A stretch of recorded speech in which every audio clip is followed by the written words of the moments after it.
salah satu tokoh pembaharuan Islam pada masa modern. Jamaluddin Al-Afghani. Nama asli Jamaluddin Al-Afghani adalah Said Muhammad bin Safdar Al-Husain. Ia adalah putra dari Said Safdar yang lahir pada 1838 Masehi bersamaan dengan 1254 Hijriah dan wafat pada 1897. Jamaluddin Al-Afghani masih keturunan Rasulullah Shallallahu Alaihi Wasallam melalui Husain bin Ali bin Abi Thalib. Tanah kelahiran Jamaluddin Al-Afghani adalah Asadabad, Afghanistan.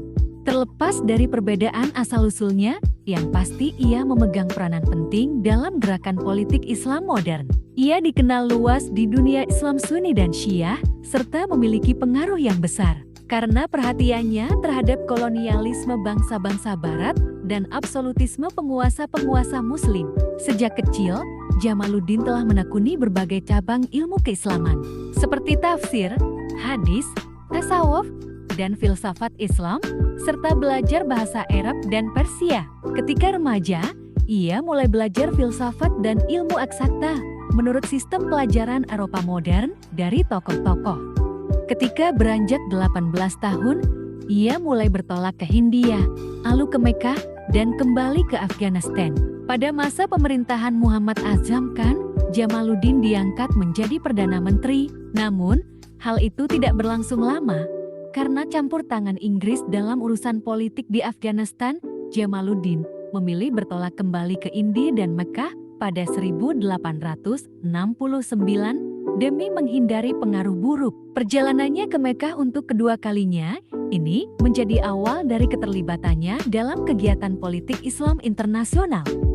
Beberapa pemikiran Jamaluddin Al-Afghani tentang pembaruan Islam adalah sebagai berikut. 1. Kemunduran umat Islam tidak disebabkan karena Islamnya.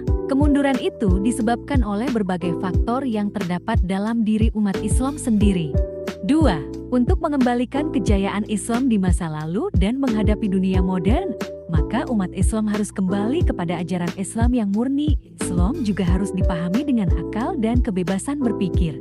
3. Corak pemerintahan autokrasi dan absolut harus diganti dengan pemerintahan demokrasi. Kepala negara harus bermusyawarah dengan pemuka masyarakat yang berpengalaman. 4. Tidak ada pemisahan antara agama dan politik. Rasa solidaritas antar umat Islam pan-Islamisme harus dihidupkan kembali di dunia Islam. Ide pembaharuan Jamaluddin Al-Afghani untuk mengobati penyakit-penyakit tersebut, Jamaluddin mempunyai beberapa ide pembaharuan, di antaranya menggerakkan rakyat supaya mengadakan revolusi. Dalam pengalamannya melakukan kunjungan ke berbagai negara Islam, Jamaluddin melihat kenyataan bahwa dunia Islam didominasi oleh pemerintahan yang autokrasi dan absolut. Para penguasa dunia Islam menjalankan kekuasaannya sebagaimana kehendak mereka tanpa terikat pada konstitusi. Untuk membangun pemerintahan yang bersih, maka rakyat harus mengadakan revolusi. Memperbaiki akidah umat Islam. Jamaluddin berusaha memperbaiki akidah umat yang telah terkontaminasi dengan mengembalikan mereka ke sistem kepercayaan akidah Islam yang benar. Menurutnya, penyimpangan dari akidah Islam membuat umat tidak mampu menjadi manusia yang terhormat. Pan-Islamisme.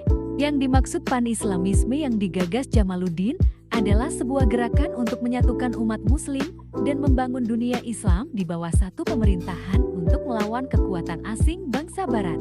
Menurutnya, sumber kelemahan dunia Islam adalah lemahnya solidaritas. Apabila umat Islam mau bersatu dan menghadapinya, bangsa Barat tidak lebih kuat dari mereka.